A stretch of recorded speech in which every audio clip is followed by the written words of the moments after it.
Bonjour et bienvenue dans ce nouvel épisode de podcast. N'oubliez pas de rêver, le podcast de ceux qui n'ont jamais cessé de rêver. Ici, ce sont des témoignages inspirants et de la bonne humeur. Je suis Lucie, l'animatrice de ce podcast. Et aujourd'hui, je suis ravie d'accueillir Amandine. Bonjour et bienvenue. Bonjour, Mmh. merci. Super contente d'être là. Ben, moi aussi, pareil. Et voilà, tu es notre première invitée de Belgique. Donc, je suis ravie Chouette. de t'accueillir. Je n'ai pas encore eu l'occasion, voilà, d'accueillir des invités, voilà, hors de France. Donc, c'est une première. Trop bien. Mon petit accent liégeois va venir Voilà, de tu vas la en faire cause. profiter tout le monde. C'est ça. Alors, pour démarrer, j'aimerais bien que tu te présentes comme tu souhaites.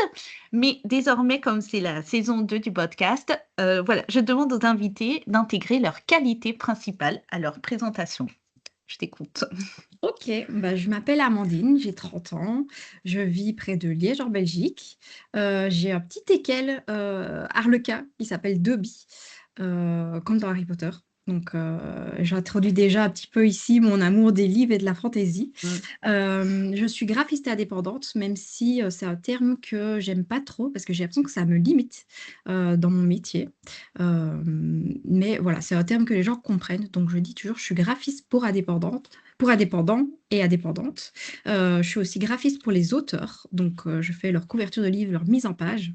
Et j'ai fondé il y a 3 ans le studio L'Emplumé, qui me permet du coup d'accompagner toutes ces personnes à briller, à oser se montrer, à révéler leur zone de génie par le visuel.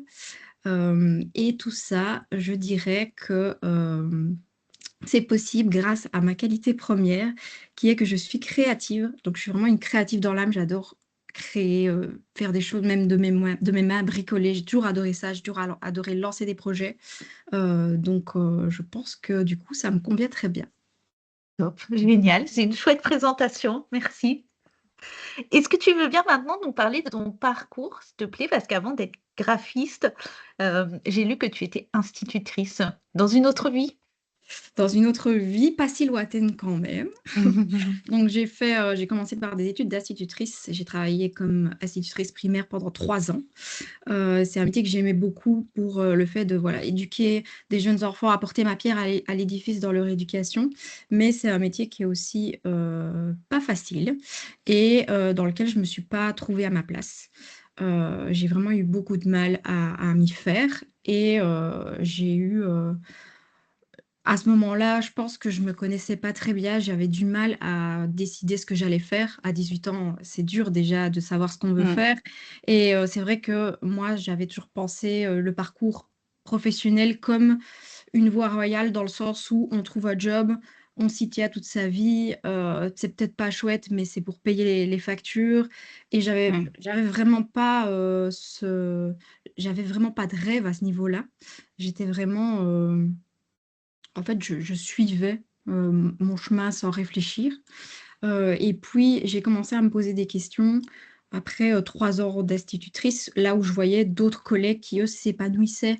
Ils étaient contents de se lever le matin et moi, c'était pas du tout ça. Moi, j'ai par rapport à eux, j'étais vraiment, je vivais pas la même chose, en fait et je me suis dit enfin, ça a commencé, voilà, à planter des graines dans ma tête, sans vraiment que je cherche à changer parce que j'étais toujours dans ce truc de une fois qu'on a un job, on le garde et voilà, de toute façon, si j'arrêtais, qu'est-ce que je ferais d'autre? J'étais vraiment perdue, en fait. Et puis, c'est aussi un métier où il y avait beaucoup de débouchés et où je savais que j'allais avoir un job. Donc Mmh. j'avais aussi, peur de me dire: «Bah, je vais arrêter, mais peut-être pour, un job qui, me permettra pas d'avoir un emploi». Ici, j'en ai un qui est assuré. C'était aussi le petit côté sécurité qui me plaisait. Donc je m'autorise pas à arrêter, mais en fait, je commence à y réfléchir inconsciemment et un jour je fais, une chute. Alors c'est très bizarre comme ce qui s'est passé en fait. Je l'explique toujours pas et c'est presque un peu glauque, mais un jour en fait je me réveille, en pleine nuit, dans ma chambre dans le noir à genoux et je sens et j'ai le menton en sang et je sais pas ce qui s'est passé. J'ai aucun souvenir de ce qui s'est passé. Je sais pas comment je suis arrivée au milieu de ma chambre, au plein milieu de la nuit. Et en fait, du coup, vu que je sais pas ce qui s'est passé, je commence un peu à paniquer et je marche jusqu'à la chambre de mes parents à quatre pattes parce que je suis soufflée. En fait, je sais pas crier. Il y a plus aucun son qui sort. Je suis en état de choc, en fait. Et donc, je réveille mes parents qui regardent et ils me disent, waouh, c'est quand même, ça saigne quand même beaucoup. Il faut aller aux urgences. Et en fait, la première pensée que j'ai à ce moment-là, c'est chouette, je vais pas travailler demain. Et je me suis dit, Hmm. c'est pas possible de penser ça dans cette situation-là où il y a mille autres questions qui devraient me venir en tête à ce moment-là, mais non, en fait, première chose que je pense, c'est je ne vais pas travailler demain, quoi. Et donc ça a un peu planté la graine de, c'est pas dans ma tête de, il faut que je fasse quelque chose avec mon avenir professionnel parce que je peux pas penser ça après 3 ans d'enseignement. Et il se trouve qu'en fait, donc je vais aux urgences, voilà, ils me soignent, etc. Et il se trouve qu'en fait, c'était un malaise vagal que j'ai fait suite à une douleur qui est venue par stress. Donc c'était vraiment un gros choc de Ok. stress. Et j'ai fait Ouais. un malaise vagal, je me suis effondrée, enfin je suis tombée dans les pommes en fait. Et donc du coup, tout ça à cause du stress de mon job, quoi. Mm, Donc là, je me dis, bon, faut faire quelque chose. Mais de nouveau, je sais pas quoi faire. Donc je me tourne vers une psy qui a commencé à me coacher, a commencé à me faire passer des tests de personnalité pour voir qu'est-ce que j'aime dans la vie, sur quoi je serais douée, dans quoi je suis compétente. On fait des bilans de compétences, etc. Enfin, voilà. Et je commence en fait à découvrir comment je fonctionne. Et je mets un mot sur ma créativité qui, jusqu'ici, en fait, je savais que j'étais créative, mais pour moi, c'était pas une qualité, c'était pas quelque chose dont on pouvait tirer quelque chose. C'était juste, bah oui, après journée, je fais des petits bricolages et voilà, c'est chouette, quoi. mm. Mais voilà, je réfléchis pas plus loin. Et à ce moment-là, en fait, la psy m'ouvre des portes vraiment dans ma tête et dans la vie, en me disant, bah si, en fait, il y a des métiers qui sont créatifs et on peut être rémunéré pour sa créativité. Parce que Mm. pour moi, dans ma tête, la créativité, c'est pas quelque chose qui paye les factures, quoi. Mm. Donc, je commence à ce moment-là un peu à réfléchir à ce que je vais faire, mais j'ai pas d'idée précise. Je sais pas du tout. Et arrive la fin de l'année et le Covid. Et le Covid fait Ah. que, comme beaucoup de monde, on se remet en question, etc. Et en fait, je me retrouve à rester chez moi. Donc, pour les astites, c'était un petit peu différent. On faisait des tournantes. Donc, il y avait une garderie pour les enfants qui venaient quand même à l'école. On faisait des tournantes. Donc, j'allais à l'école peut-être une fois par semaine, une ou deux fois par semaine, pas plus. Ah. Ok. Et le Je reste vois. du temps, je suis, comme tout le monde, je suis chez moi. Et j'ai toujours voulu écrire un livre. Et je le dis à ma coach et elle me dit, bah, vas-y, écris, l'écriture te fait du bien. Et elle, en fait, je ne sais pas comment elle l'a su, mais elle l'a su. Et du coup, je commence à écrire et sur le temps du confinement, bah, en fait, je finis un livre. J'écris un livre de A à Z, quoi. Alors que j'avais jamais fait ça, je savais pas. J'avais une vague idée que je voulais faire ça un jour, mais sans vraiment jamais tester. Et là, j'écris un livre de A à Z. J'arrive au bout. Et quand j'arrive au bout, je me dis, waouh, j'ai écrit un livre. Et en fait, c'est une vraie révélation. Pas parce que le livre était génial, il était vraiment tout pourri. Mais Oh. c'était vraiment, je me suis dit, en fait, je suis capable de faire des choses toute Mm. seule, de A à Z. Et c'est là que la petite graine de l'entrepreneuriat a commencé à germer. Sans pour autant me dire, bon, j'arrête tout et je me lance dans l'entrepreneuriat. Non, quand même pas. Parce qu'à ce moment-là, je sais pas enfin, je sais pas ce que je vais faire. En fait, je suis perdue. Je sais pas ce que je vais faire. Tout ce que je sais, c'est que je suis capable de beaucoup plus de choses que ce que j'aurais cru. Mm. Et c'est vrai que je repense à cette période un peu comme le moment où j'ai l'impression que j'ai arrêté de subir ma vie. Et j'ai vraiment pris les rênes et je me suis dit, allez, maintenant on fait quelque chose, quoi. Mm. Euh, Suite à ça, du coup, arrive la fin de l'année et on me dit, bah voilà, l'année prochaine, tu seras dans telle classe, etc. Et je me dis, là, il faut que je prenne une décision parce que je peux pas dire à mes collègues, bah oui, je prends cet intérim-là et 2 mois après, je les laisse tomber. Mm. Si je prends l'intérim de l'année d'après, bah, c'est reparti pour un an avant Mm. de voilà, pouvoir reprendre une décision, quoi. Et donc, je me pose et je me dis: «Non, tant pis, j'arrête, je peux pas refaire une année de plus. Je trouverai un job en attendant de savoir ce que je veux faire» et voilà, par respect pour mes collègues, je m'arrête ici, quoi. Donc Hmm. j'arrête définitivement après 3 ans. Je postule à des jobs pendant l'été, donc juillet-août. Et il y en a une pour laquelle je suis retenue et en fait, je suis prise quasiment directement. Et donc la personne pour le job m'appelle un jour matin. Elle me dit, vous êtes prise, voilà, venez telle heure, machin. Je dis, OK. Et dans l'après-midi de la même journée, je vois passer sur Facebook une pub pour des cours du soir à l'IFA PME à Liège pour être graphiste chef d'entreprise. Et en fait, Ok.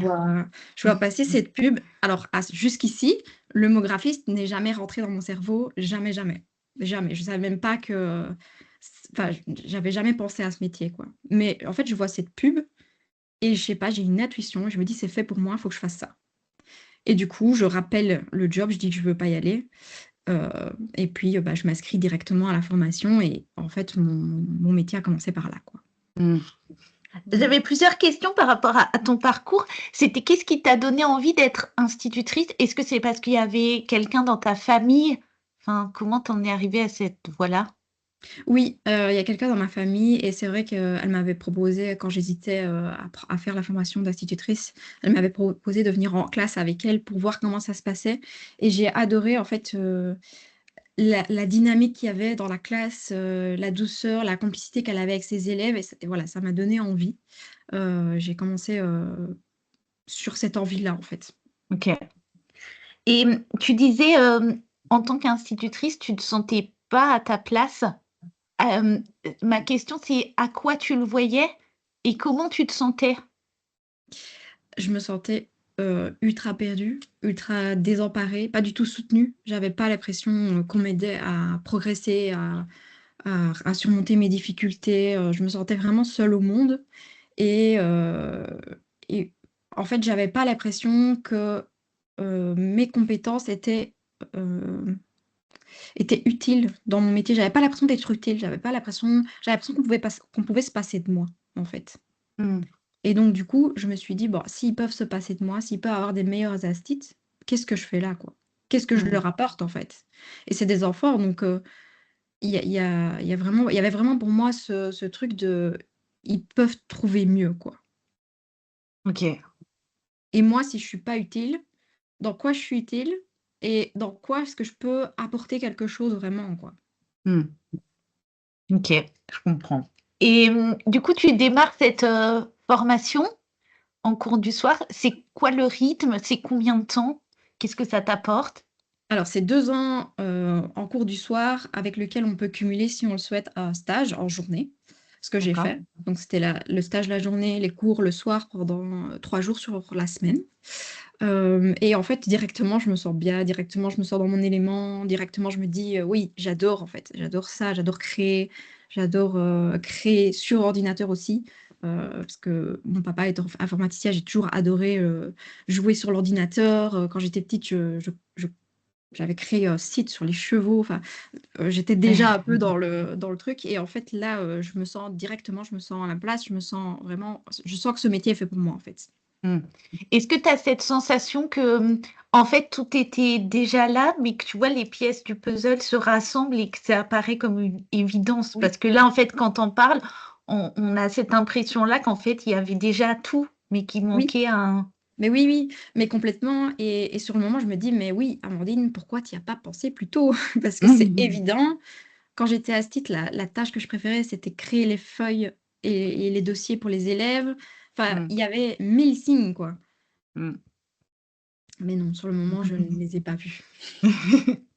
Et c'est comment en Belgique, le statut de professeur? Est-ce qu'il y avait des facilités aussi pour, partir et changer de voie? Ou est-ce que c'est un quelque chose qui est plutôt enfermant et où il y a pas beaucoup de marge de manœuvre?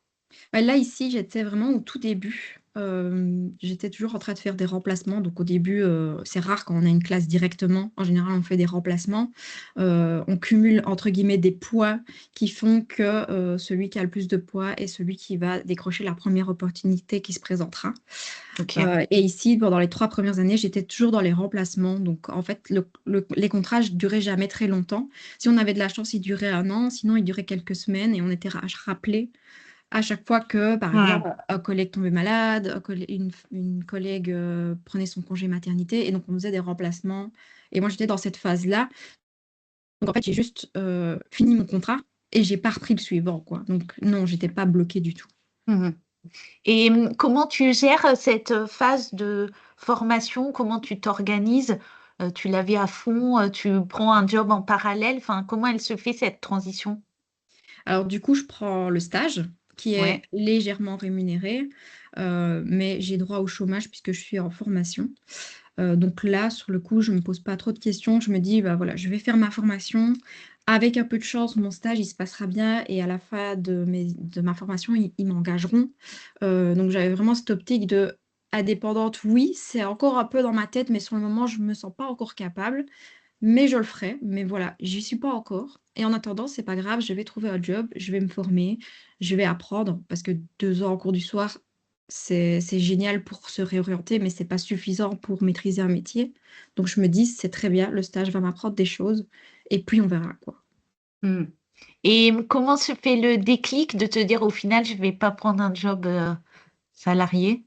Hem, C'était pas, vraiment un déclic, c'est donc je fais mon stage. De fait, il m'engage à la fin de mon stage, mais c'est pas, un stage, enfin, je veux pas travailler là toute ma vie, c'est pas un milieu qui me passionne. C'est un concessionnaire automobile, c'est chouette parce que c'est varié, il y a plein de choses à faire, mais voilà, c'est pas un environnement que j'apprécie, et donc je me dis, «Pour le moment, c'est OK parce que j'ai besoin de payer mes factures, donc on y va».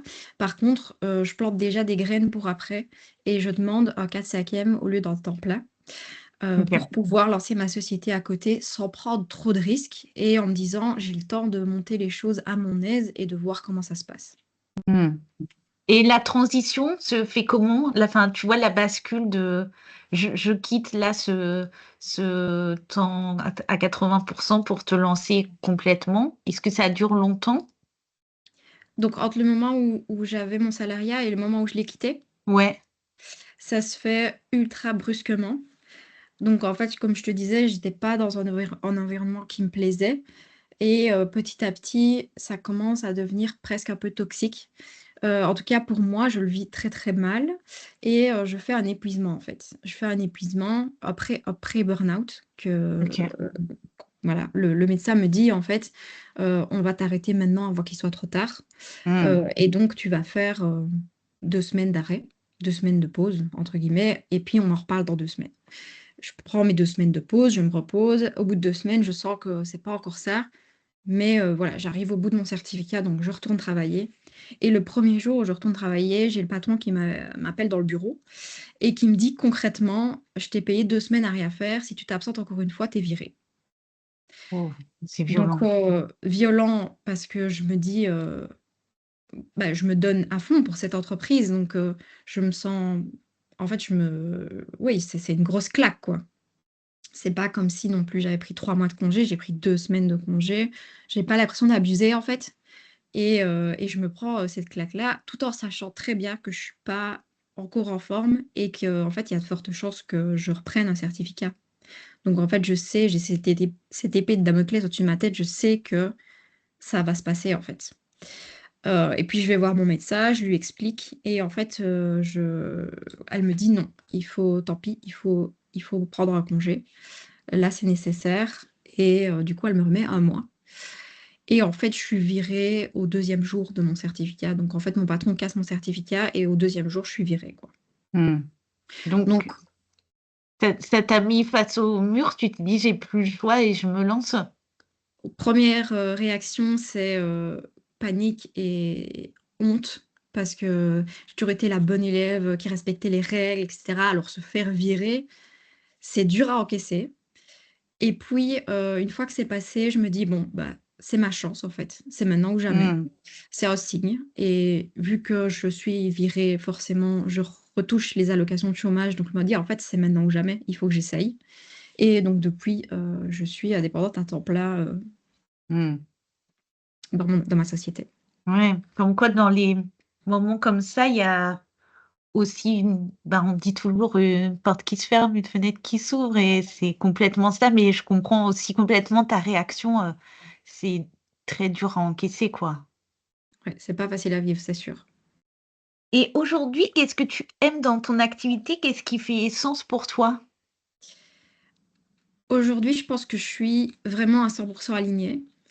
Alors l'entrepreneuriat, c'est pas toujours facile, mais je me sens vraiment à ma place et je pense que j'ai vraiment trouvé une vie qui me convient.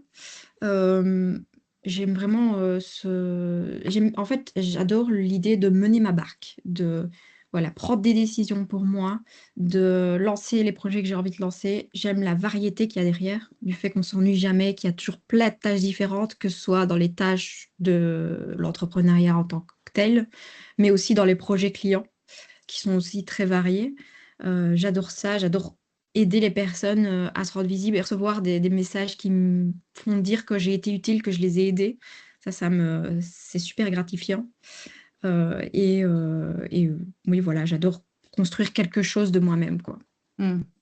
Et dans quoi tu trouves, du plaisir dans ton quotidien? Tu vois, dans la création, l'accompagnement avec les gens, enfin, qu'est-ce qui te nourrit? Je pense que c'est vraiment la partie, créativité, justement. Donc c'est vraiment imaginer les projets et j'aime beaucoup, en fait, partir de la personne. Parce que je trouve qu'à l'heure actuelle, se démarquer, c'est de plus en plus compliqué et je pense qu'on choisit les gens pour plus qui ils sont et ce qu'ils montrent que leur service. Alors oui, d'accord, leur service, leur expertise, c'est important, mais je pense aussi qu'on choisit des gens avec qui on connecte. Et Mmh mh. donc, ce que j'aime vraiment du coup dans mon travail, c'est de faire entrer cette partie-là dans la partie visuelle. Faire entrer la personnalité de la personne, faire entrer, ce qui fait qu'elle fait pas les choses comme les autres.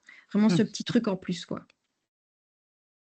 Et aujourd'hui, c'est quoi ta réalité d'entrepreneur? Tu as évoqué rapidement les tu vois, résoudre, des problèmes et cetera. C'est quoi ta vision? Est-ce que pour toi, on est tous faits pour entreprendre, par exemple? Hem, j c'est pas facile comme question. Hem, j'ai envie de dire oui et non. Oui, dans le sens où je pense qu'on peut déplacer des montagnes quand on ose, quand on a le courage et quand on se donne les moyens de persévérer et voilà, d'aller au bout de ses rêves. Mais non, parce que je pense aussi qu'il y a des personnes qui, en fait, sont très bien dans le salariat et finalement, je pense pas qu'il y ait de voie royale. Je pense que c'est juste chacun décide et se rend compte de dans quelle situation il se sent le mieux, le plus heureux. Et ça, c'est un choix personnel. Il y a pas, un choix meilleur qu'un autre, quoi. Mmh mh. Donc je pense vraiment qu'il y a un peu les 2, ouais. Et quelle idée tu te faisais de l'entrepreneuriat?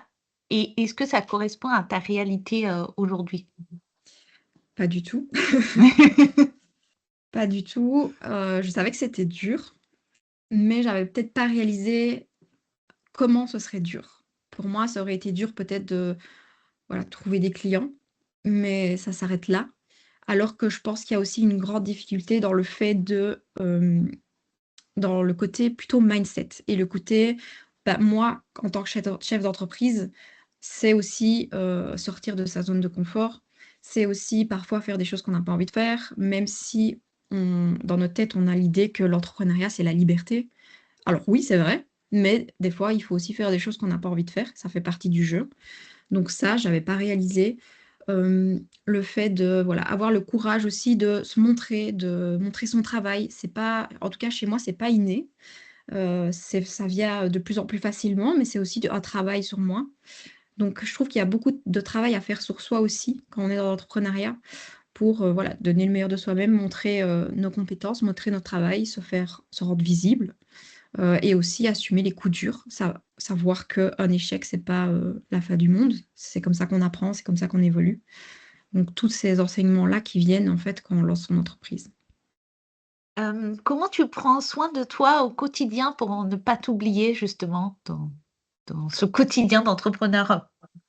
Alors ça aussi, c'est quelque chose qui est ultra important, que j'avais pas, j'avais un peu sous-estimé parce que, j'adore travailler, en fait. C'est bon, comme tout le monde, j'aime avoir des pauses, mais j'aime aussi travailler et du coup, je m'en rends compte que des fois, me reposer, prendre une pause, c'est aussi simplement, heu, se concentrer sur une seule tâche à la fois.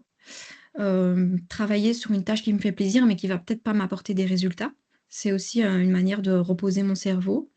Euh, Peut-être aussi couper le téléphone et travailler le week-end parce que je sais que je vais pas être interrompue et que je vais pouvoir me concentrer sur ma tâche. Ça, c'est des choses qui me reposent déjà quand je veux travailler. Et puis à côté de ça, bah, c'est les petites choses du quotidien aussi. C'est de temps en temps couper tout, faire une vraie pause, voilà, pour remettre tout à zéro. Prendre une pause tous les midis, aller promener mon chien par exemple, ça c'est un non négociable. Prendre des moments hors écran parce que quand on travaille sur l'écran toute la journée, en fait ça fatigue les yeux aussi. J'ai déjà eu des migraines à force de regarder l'écran. Des pauses pour lire, des pauses pour prendre un thé, voilà, des petites pauses, des petites ou des longues pauses, peu importe, c'est chouette aussi. Ça va faire bientôt 3 ans. Tu vas fêter bientôt les 3 ans. Oui, Qu'est-ce que tu retiens de ces 3 premières années et est-ce que tu te pensais capable d'accomplir, tout ce que tu as déjà accompli? non, non, vraiment pas.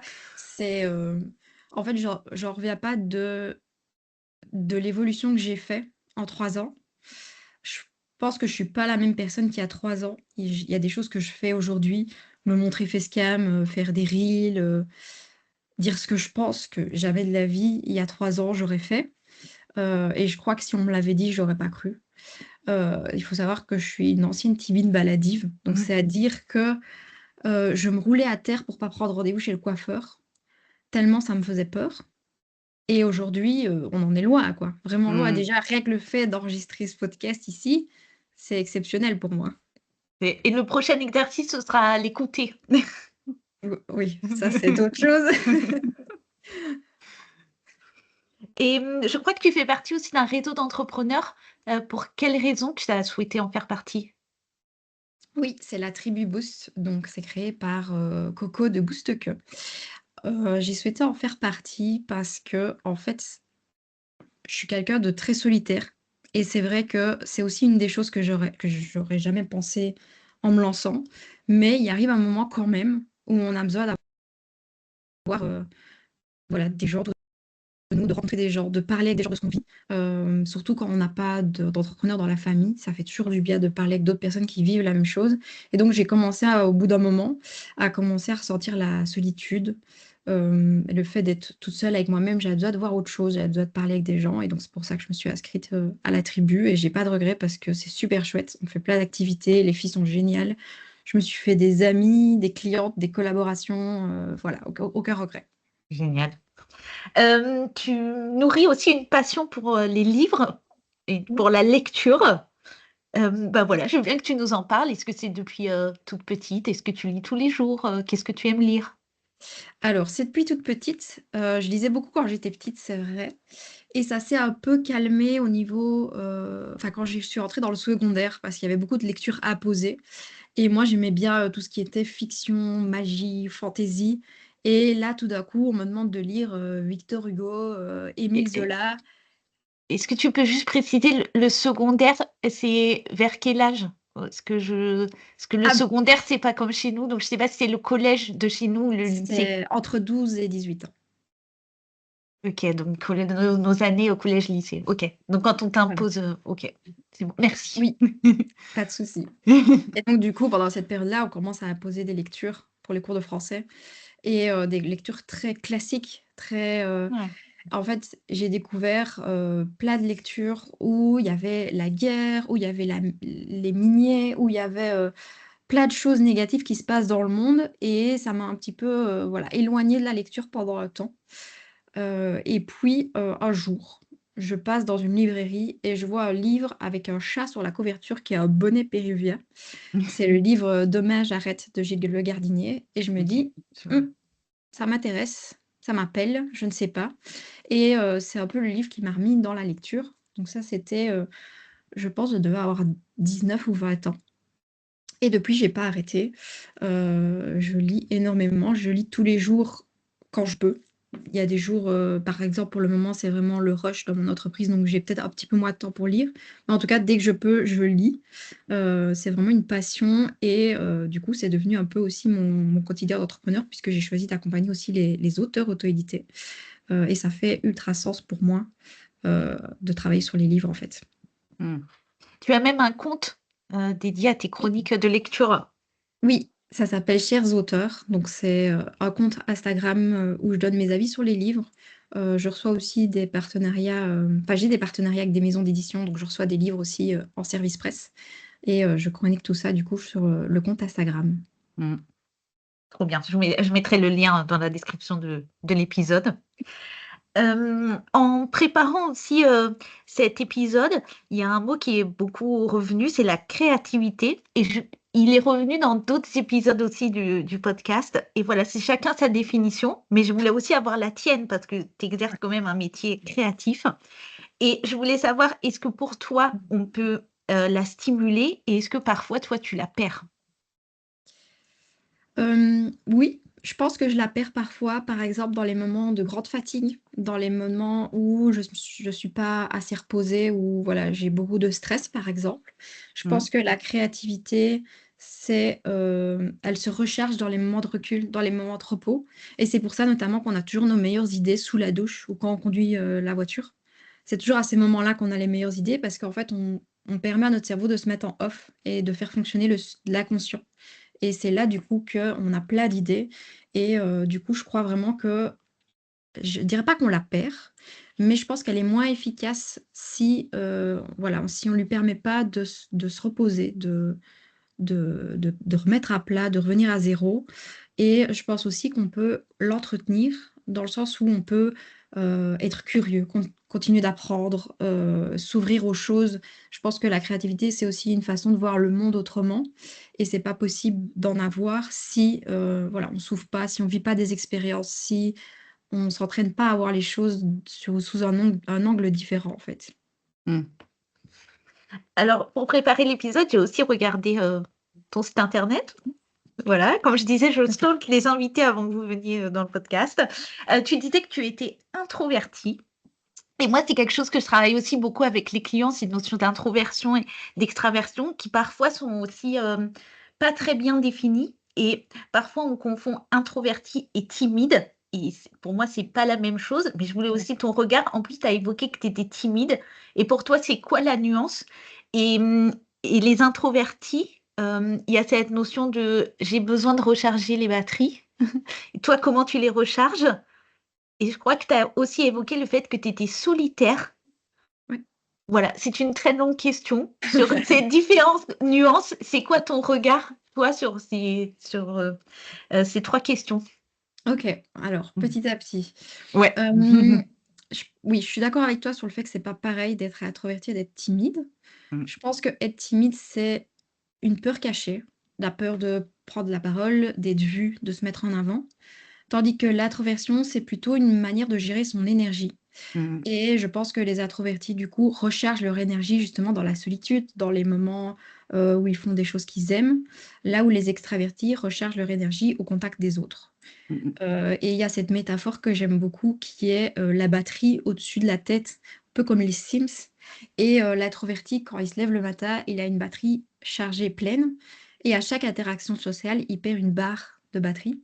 Tandis que l'extraverti, il se lève avec sa batterie vide et à chaque interaction sociale, elle se recharge. Et je trouve que c'est vraiment très, bien imagé pour expliquer Mmh comment mh. ça fonctionne et du coup, c'était quoi la deuxième question? C'était, comment je me recharge mes batteries? Ouais. OK. Mmh. Bah, moi de mon côté, du coup, c'est voilà, la solitude ou en tout cas, des interactions, mais en petit comité avec des proches, à 2, pas dans des grands groupes et cetera. C'est, par exemple, lire un bon livre sous un plaid le soir, c'est, voilà, prendre des moments pour moi, en fait. Mmh. Alors on a beaucoup échangé, ce qu'on échange depuis quelques mois, voilà, Oui, en DM et on avait parlé d'une notion, qui est la gentillesse. oui. Et c'est aussi le moment d'en parler, de donner ta définition et ta vision. Est-ce que pour toi, aujourd'hui, ça se perd? Je dirais pas que ça se perd. Je dirais que, c'est devenu un mot qui est un peu péjoratif, là où c'est censé être une qualité. Et c'est devenu presque un peu négatif par moment. Quand on entend gentillesse, on entend se faire marcher dessus, ne pas dire non, voilà, ne pas poser ses limites.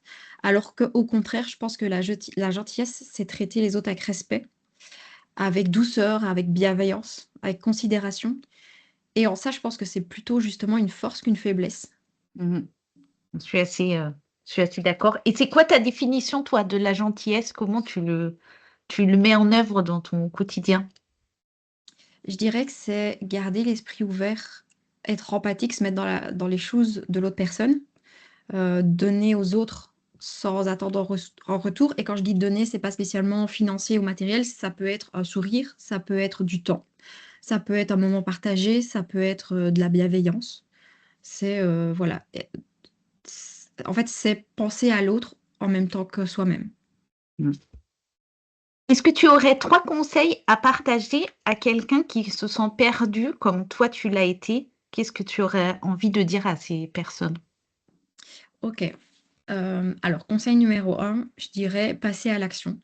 Parce que quand on est perdu, on est souvent dans sa tête, dans son nuage gris, on ne sait pas quoi faire, on ne sait pas où avancer. Et il faut sortir de ce nuage, en fait. Et le plus efficace pour sortir de ce nuage, c'est de poser le premier pas, la première action. C'est-à-dire, par exemple, bah, je vais aller me renseigner sur telle chose, je vais aller m'inscrire à telle séance d'info, je vais voir ce que ça donne, je vais peut-être téléphoner à quelqu'un qui, voilà, a une expertise dans un sujet sur lequel j'aimerais me renseigner. C'est en tout cas faire un premier pas et c'est toujours plus facile de faire un premier pas que d'imaginer, en fait, le haut de la montagne et de se dire: «Il faut que j'aille là». C'est de dire: «Bah, pour aller là, je dois commencer de toute façon par faire un premier pas et petit pas par petit pas et on avance, quoi». Mmh. Je dirais ça, c'est le premier conseil. Le OK. deuxième conseil, c il est double, donc c'est ne pas rester seul, donc se faire aider parce qu'on n'accomplit rien tout seul, mais toujours être celui qui prend la décision finale et être le maître à bord. Parce que je pense qu'on est les seuls à vraiment savoir ce qui est bien pour nous. Mmh. Donc prendre les conseils des autres, avoir le recul des autres, oui. Et puis après, faire sa petite «popote» entre guillemets et choisir pour nous ce qui nous convient le plus, quoi. Mmh. Je dirais que ça, c'est le deuxième conseil et le troisième conseil, c'est être patient et persévérer parce qu'on a toujours tendance à, surtout à l'heure actuelle où on voit plein de success stories et cetera, on s'attend à ce que tout réussisse du jour au lendemain alors que pas du tout. On n'a rien du jour au lendemain. Heu, Avoir des résultats, quels qu'ils soient, ça demande des efforts, ça demande du temps, ça demande de laisser le temps aux graines de germer et souvent on abandonne avant d'avoir les résultats. Donc je pense que la persévérance, c'est aussi une grande qualité, d'un entrepreneur Top ou d'une et personne, dans la vie de tous les jours d'ailleurs. j'ai une question qui vient de se rajouter que je n'avais pas prévue, mais que je vais te poser, que je pose souvent aux invités et j'espère que tu vas savoir répondre. C'est qui sont tes modèles à toi? Est-ce que tu as des rôles modèles et qui t'inspirent? Hem, oui, j'en ai plusieurs. Alors ceux qui me viennent en tête, là, tout de suite, c'est Simon Sinek. Hem, donc et comment dire? C'est une personne que je trouve ultra humble, ultra bienveillante, presque, sensible, et en fait, il m'impressionne par, sa force tranquille. C'est, le la personne qui a créé enfin qui a mis en place, le concept, du why dans son business Mmh mh. et en fait, cette personne, m'impressionne. Je trouve qu'il a toujours le mot juste et ouais, c'est la première personne à laquelle j'ai pensé. Je pense aussi à Michelle Obama, Mmh. qui pour moi est, une figure, ultra, je cherche mes mots. Pour moi, c'est oui, pareil, en fait, toutes les 2, je pense que je les aime pour la même raison, c'est que c'est vraiment une force tranquille. Ils ont toujours le mot juste, ils savent voilà, ils ont des discours qui me parlent, sans jamais crier, sans jamais oser la voix, heu, en restant eux-mêmes, en fait et voilà, ça me parle. OK, trop bien. Je voulais maintenant que tu nous parles de ton actualité, puisqu'il y a un Oui. projet que tu viens de sortir qui est l'agenda des entrepreneurs, qui est la deuxième édition. Oui, donc l'année passée avec, Lindsay de Blooming Success qui est, une experte en tunnel de vente et qui a une belle expertise en organisation business. On a lancé l'agenda de l'entrepreneur. Donc c'est un agenda papier fait pour les entrepreneurs On a eu plein d'imprévus, plein d'obstacles, plein de problèmes, mais au final, ça s'est bien passé. Donc, on a décidé de relancer une deuxième édition qui est en cours en ce moment. Donc, les préventes sont ouvertes jusqu'au 7 octobre. Voilà, toutes les infos sont sur mon Instagram ou sur l'Instagram de l'agenda de l'entrepreneur. Et où est-ce qu'on peut te retrouver, sur, les réseaux? C'est ton instant promo. C'est mon alors sur les réseaux, donc c'est Studio l'Emplumé sur Instagram, tout attaché sans accent. Il y a aussi mon compte de livre qui est Chers auteurs au pluriel. On peut aussi me retrouver sur mon site, le studiol'emplumé.be et comme je l'ai dit, l'agenda de l'entrepreneur sur Instagram aussi. Je suis très présente sur Instagram, c'est là où voilà, je suis la plus active, donc c'est là qu'on a plus de chances de me capter. Est-ce que tu as des projets, des rêves pour la suite?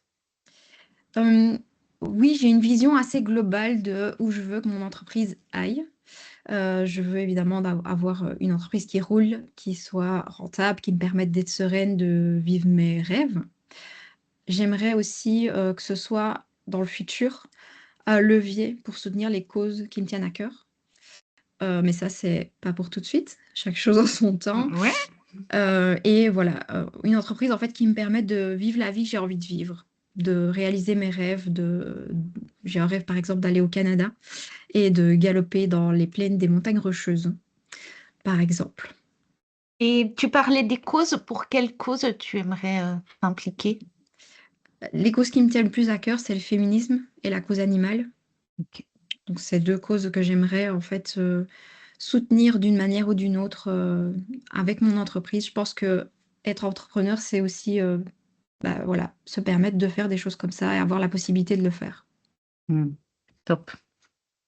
Amandine, ça va être l'heure de la conclusion. Oui. Et tu connais la consigne, mais je vais la redire. Voilà, c'est le dernier Ouais. message que tu as à transmettre. Donc, la consigne, c'est de terminer par, n'oubliez pas d'arriver le titre du podcast. Et si tu as une expression belge aussi à nous communiquer, bah, voilà, je trouve que ça serait drôle et sympa. Je t'écoute. Hem, je sais pas si j'ai une expression belge. La seule qui me vient là maintenant, c'est «il drache» et effectivement, il drache, mais ça n'est pas mon message. Je dirais que suivre ses rêves, ça demande du courage. Donc je dirais, oser avoir le courage de suivre ses rêves et évidemment, n'oubliez pas de rêver. Top. Merci beaucoup, Amandine. Avec plaisir. À bientôt. À bientôt.